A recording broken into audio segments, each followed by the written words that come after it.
So welcome back everyone. This is part C of process essay. इसमें हमने ये discuss करना है. लास्ट में हमने स्ट्रक्चर डिस्कस किया था process essay का.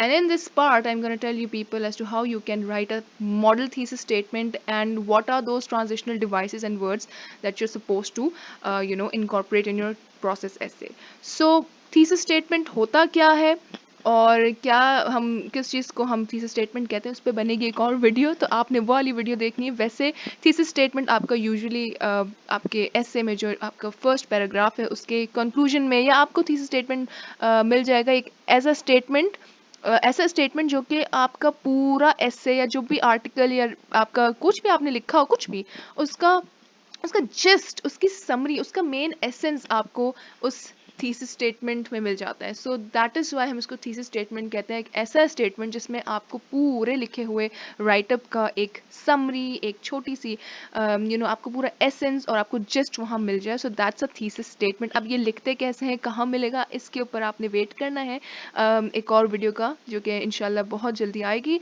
सो model thesis statements for process essays. Process essay के लिए हम क्या मॉडल थीसिस स्टेटमेंट यूज़ कर सकते हैं या क्या थीसिस स्टेटमेंट हम यूज़ कर सकते हैं. मॉडल एज इन एग्जाम्पल्स आपको यहाँ प्रोवाइड की गई हैं. So there are several words और phrases that can be used in the thesis statement that indicate that it is a process एसे.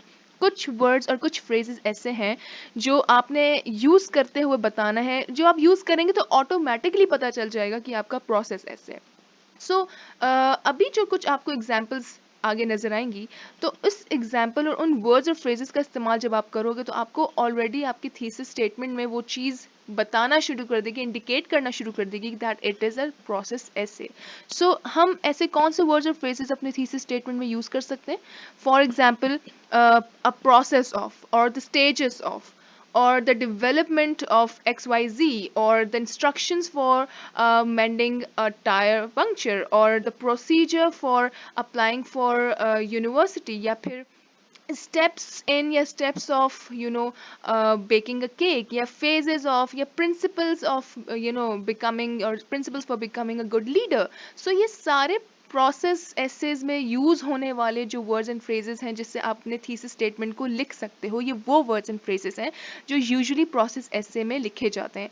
अब इनको अगर आप गौर से देखो या थोड़ा सा पढ़ो तो आपको खुद ही you will try to understand कि इन सब में कहीं ना कहीं एक प्रोसीजर को इंडिकेट किया जा रहा है. ऑटोमेटिकली ये वर्ड्स एंड फ्रेजेस एक प्रोसेस के जो है ना वो इंडिकेट कर रहे हैं. सो स्टेजेस हो गए, प्रोसेस हो गए, डेवलपमेंट हो गई, प्रोसीजर हो गया, स्टेप्स हो गए, ये ऑटोमेटिकली एक प्रोसेस को इंडिकेट कर रहे हैं. So that's how you going to write or start writing your thesis statement. Now model thesis statement की एग्जांपल आपको यहाँ पे मिली हुई है इंस्ट्रक्शनल प्रोसेस एसे की. तो जो फर्स्ट टाइप है इंस्ट्रक्शनल प्रोसेस एसे की, तो उस पर आप इस तरह के एग्जांपल्स लिख सकते हो. For example, it is easy to stitch a wedding gown if you follow these XYZ steps. Or baking a cake is simple when you have the right ingredients. There are 6 steps to follow in changing a flat tire.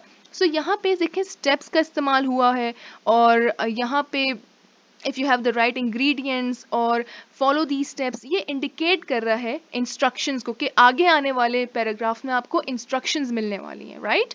And likewise अगर आप analytical process एसे की बात करो तो ये अब analyse करेगा एक एसे को. ठीक है, ये पूरा एक प्रोसीजर, नॉट एसे को बट पूरे प्रोसीजर को एनालाइज करेगा. सो इसका थीसिस स्टेटमेंट कैसे, तो आपने जाहिर सी बात है थोड़ी सी चीज़ें एक्सप्लेन करनी है. A washing machine works by combining the function of 3 internal components, a water pump, a tub and sensor और टाइमर्स. ठीक है, अब आपने वॉशिंग मशीन जो है किस तरह से काम करती है, वो उसके फंक्शंस किस तरह से होता है, उसके फंक्शंस क्या है, या फिर वो किस तरह से फंक्शन करती है, वो इन 3 कंपोनेंट्स के तहत करती है, वो यहाँ पे आपने बता दिया. अब इन 3 कंपोनेंट्स को आप वन बाय वन अपने पैराग्राफ में एक्सप्लेन करेंगे. Likewise another example is also given. By combining ingestion, digestion and absorption, it is easy to explain how the digestive process works. अब digestive system काम कैसे करता है इन 3 steps की या इन 3 process की मदद से. So one by one now you will explain the entire process. तो पहले आपने ingestion बताना है, उसके बाद digestion बताना है, उसके बाद absorption का process बताना है. So ये तीनों process आपने one by one अपने paragraph में explain करना है in order to explain the whole digestive system या the whole digestive process. ठीक है जी. So ये analytical process ऐसे की example है या उसके thesis statement की example है basically. Now लास्ट वीडियो में मैंने बताया था कि ट्रांजिशनल वर्ड्स आपने यूज़ करने हैं, ट्रांजिशनल डिवाइसेस आपने यूज़ करनी है।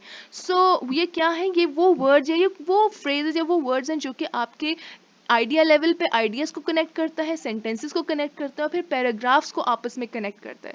सो एज प्रोसेस ऐसे provide step by step approach of doing something, so they have typical transitional words. Now these transitional words make readers understand what has been done and what will follow next. उनको एक sequence में बताता है कि अब तक क्या हो चुका है और अब क्या होने वाला है. So it connects the paragraphs and steps together. अब किस टाइप के ट्रांजिशनल वर्ड्स हम यूज कर सकते हैं? Some of the specific transitional words could be immediately, initially, in the end, in the beginning, in the future, in the meanwhile, later, next, secondly, firstly, eventually, soon, और next. ठीक है, इस तरह के वर्ड्स आप यूज कर सकते हैं कनेक्ट करने के लिए.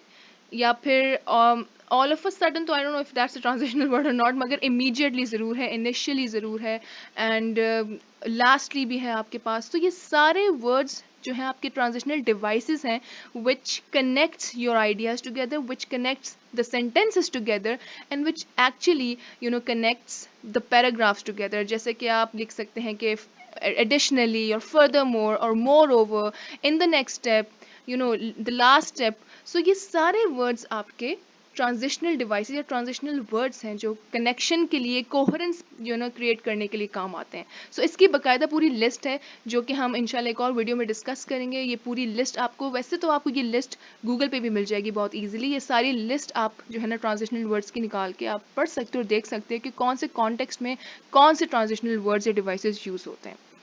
So this is one example. इसकी लिंक जो है वो मैं डिस्क्रिप्शन बॉक्स में डाल दूंगी. आपने एक एग्जाम्पल के तौर पे how to bake a cake का जो ये एग्जाम्पल है आपने ज़रूर देखना है और पढ़ना है, एंड सो दैट आपको